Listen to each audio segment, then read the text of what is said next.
Great men are known less by what they say than by what they do. The greatest of men are known by both the ability to speak and the ability to carry out what they say. A century before Martin Luther King, nearly 2 centuries before President Obama,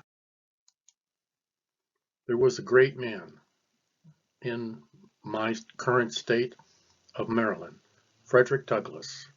He was born a slave, but in his heart, he never was. He rose to great education and great influence in his nation. He was a teacher. He said, "It's easier to build strong children than to repair broken men."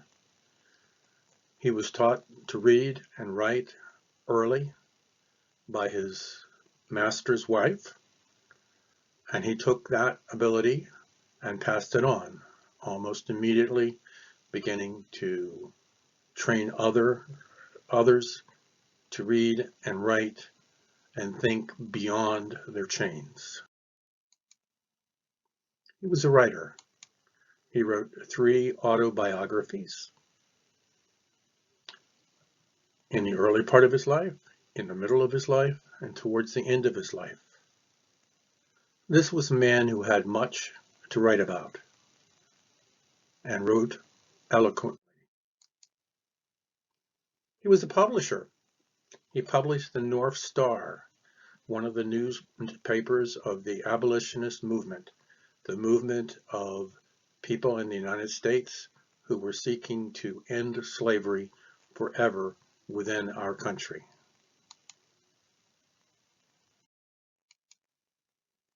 He was a conductor.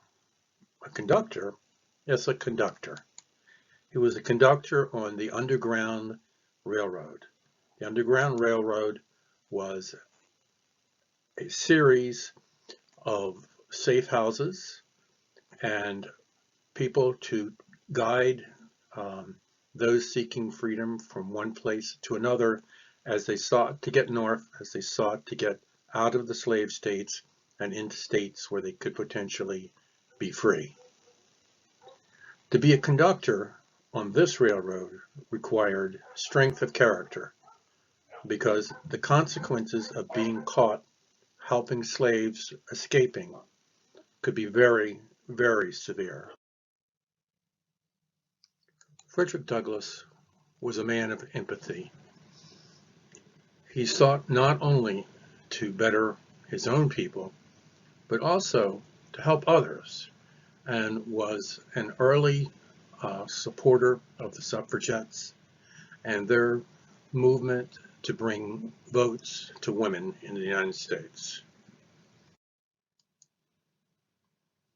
Probably most importantly, in terms of his achievements, was that as an advisor, as a critic, and often as a friend of Abraham Lincoln.